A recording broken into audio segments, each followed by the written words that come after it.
Hello, everyone, and welcome back to Dee-Licious Kitchen. It's your girl, Dee. Today on the menu, baked lobster mac and cheese. If you want to see how I created this delicious mac and cheese, stay tuned for the recipe.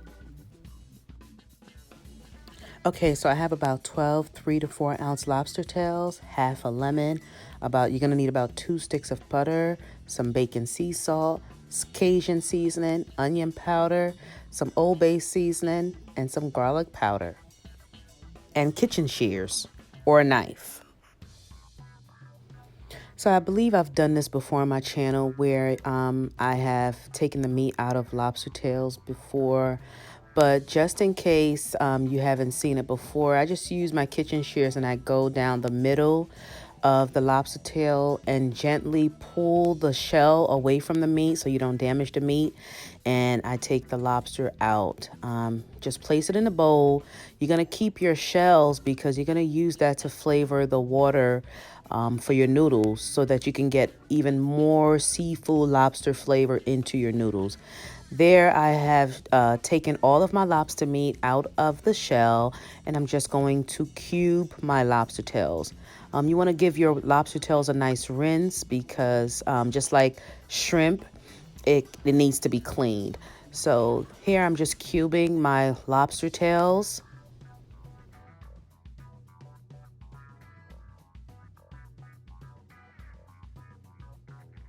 And I'm simply just going down the middle and then making sure that's nicely separated. And then I just go ahead and cube them, make them into nice cubes, and that's about it.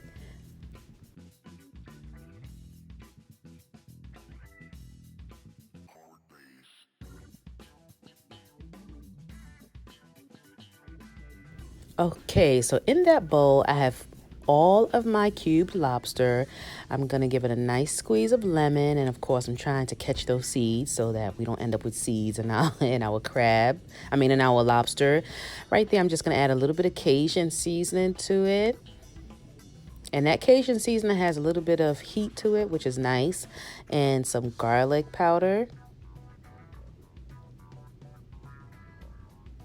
A little bit of Old Bay or Chesapeake crab seasoning or seafood seasoning rather. And that seasoning goes well on chicken as well, so you can try that. And that's some onion powder, a little bit of that, and that is some bacon sea salt. If you haven't tried that, it's really, really delicious.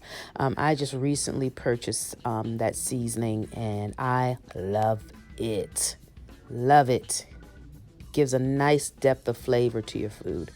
Right there, you just want to make sure all of your lobster is coated with nice and nicely seasoned, and then we'll move on to the next step.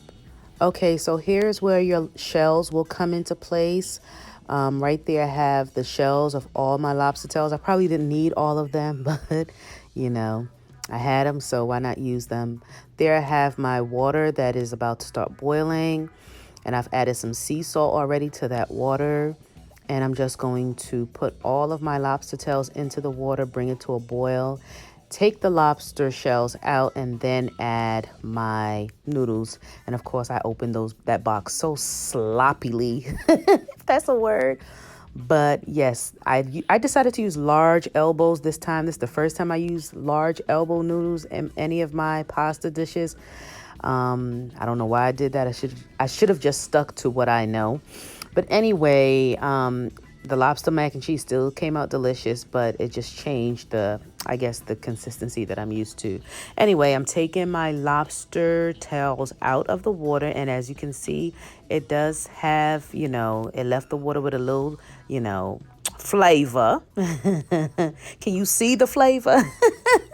If you can't taste the flavor, you can see the flavor.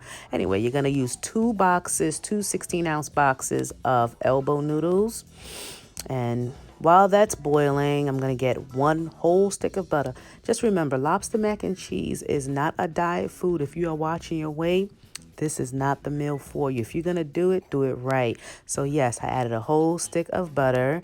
And right there, my butter has browned. And we're just going to add our lobster tails to that butter and get it nicely, drenched, browned, cooked poached, however you want to call it. But we're going to get it into that butter. With most seafood, you don't want, especially shellfish, you don't want to overcook. So we're not going to keep it in there too long. Just a couple minutes just to get that nicely drenched into the butter. Get it cooked lightly because don't forget we have to bake it. So we don't want to overcook our lobster. Okay, this is about 5 minutes, 5 to 7 minutes later. We're going to take all of our lobster meat out of the pan. And as you can see, it left us some beautiful juice. And that juice is going to come in handy. Right there, I've actually let the juice reduce. And yes, I'm adding another stick of butter to make my roux for the sauce. Don't judge. Just remember, you don't do it all the time, but if you're going to do it, like I said, we're going to do it right. So yes, we add another stick of butter. We are going to allow that to melt, and then we're going to add a couple tablespoons of flour.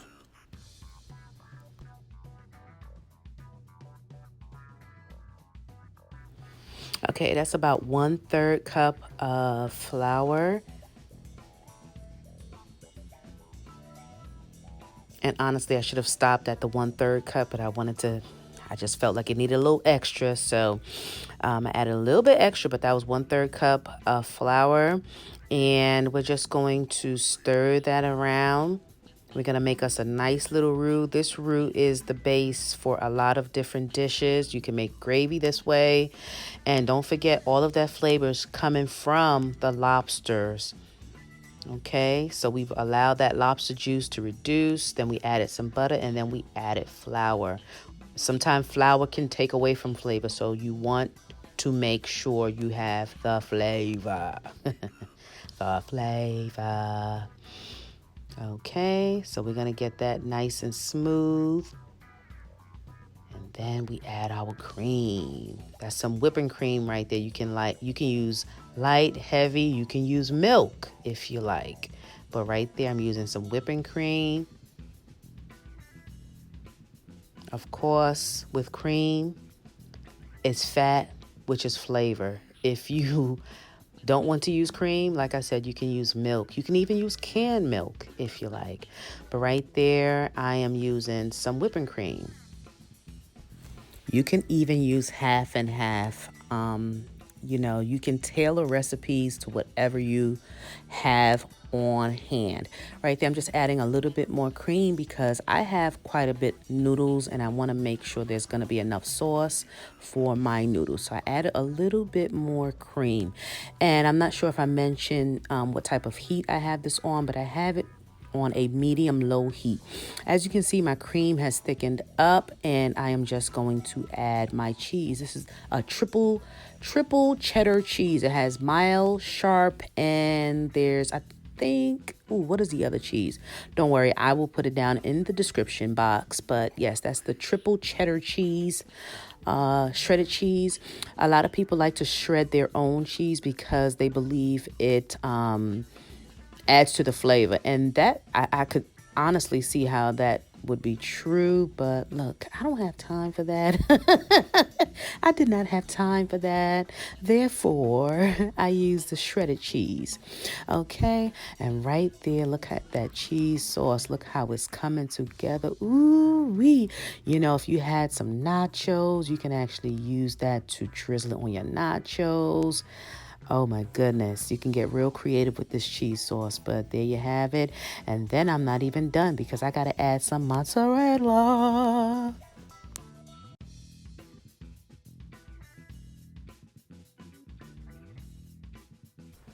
Okay, so here I'm adding a little mozzarella, and this is nice to give your cheese sauce that nice stretch that mac and cheese has. So we got the creamy, we got the lobster flavor throughout the sauce. We have the cheesy stretch. Ooh-wee. Yes, it's coming together.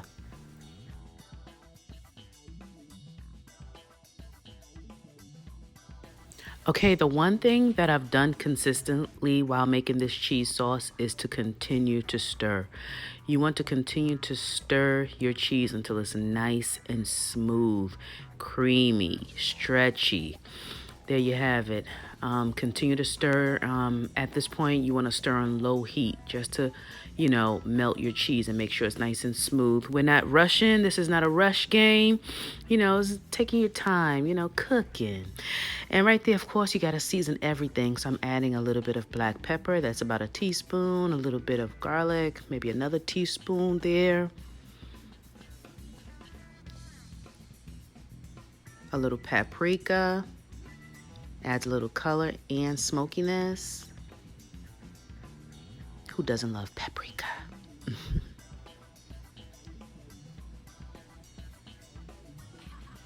And a little bit of salt.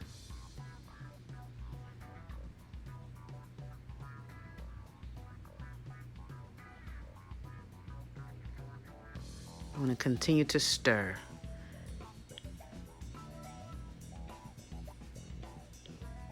Ooh-wee.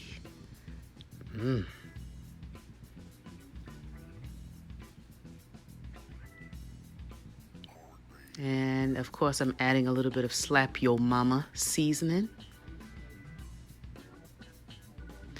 And whilst the cheese is chillaxing, we're gonna head on over to our noodles.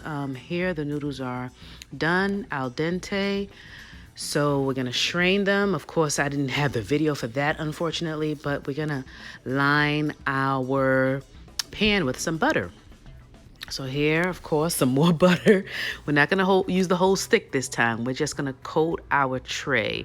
That's a pretty large tray. I forget the dimensions of this tray, but it's pretty large. I think it's a little larger than it looks on screen there. So right there, you just wanna put an even coat of butter. And right there, I've already mixed my macaroni with my sauce. A couple of my videos, I don't know if they were accidentally deleted, but I didn't have them. So at this point, you're seeing where I've already combined the cheese sauce and the macaroni. I've just put it into my bacon dish, and I'm evenly trying to distribute it. And yes, it's looking nice and creamy. I've added my lobster. I added my lobster to the sauce, so that's a whole video that we're missing, a whole portion. But towards the end of that sauce that I was making, I added my lobster back to that sauce. So right there, you're seeing the macaroni, the cheese sauce, and some lobster cubes or chunks right there in that dish. So once you have it evenly distributed, right there, I'm just giving it a little shake just to make sure it's nice and, even throughout the pan. So at this point, you're going to add your shredded cheese on top. And that's another pack of the triple blend cheddar.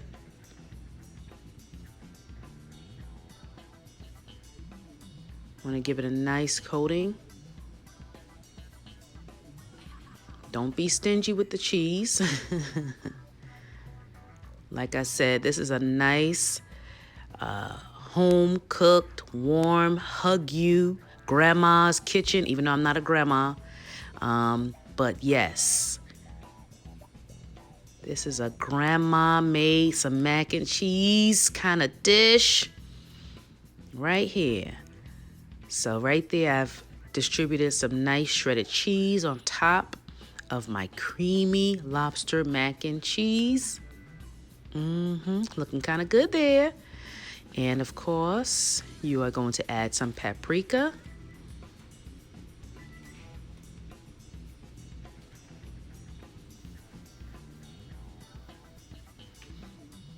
That gives it a nice color once it bakes.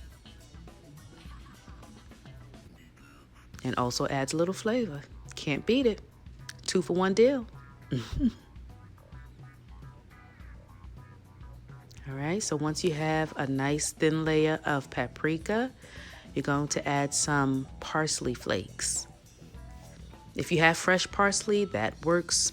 I would put the fresh parsley after it's baked, but here I'm adding some dry parsley flakes.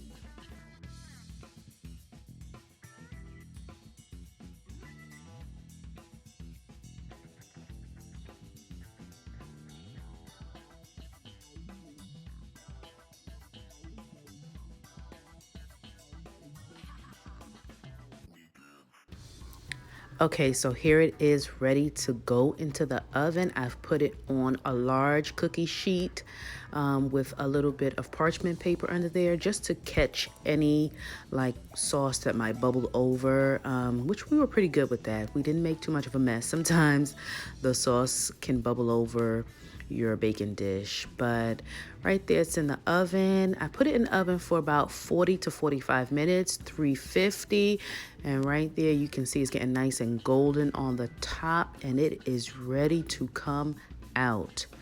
And right there, here you have it, lobster baked, lobster mac and cheese, a cheesy feast in your mouth. Yes, indeed. It's like a parade in your mouth. It's like a disco in your mouth. Okay, here I've put it in some shareable dishes, and for my sides, I made some chili garlic shrimp with some broccoli and lobster mac and cheese. So there you have it. Lobster mac and cheese, baked lobster mac and cheese. If you enjoyed this video, please hit the like, share, and subscribe button. Until next time, bye.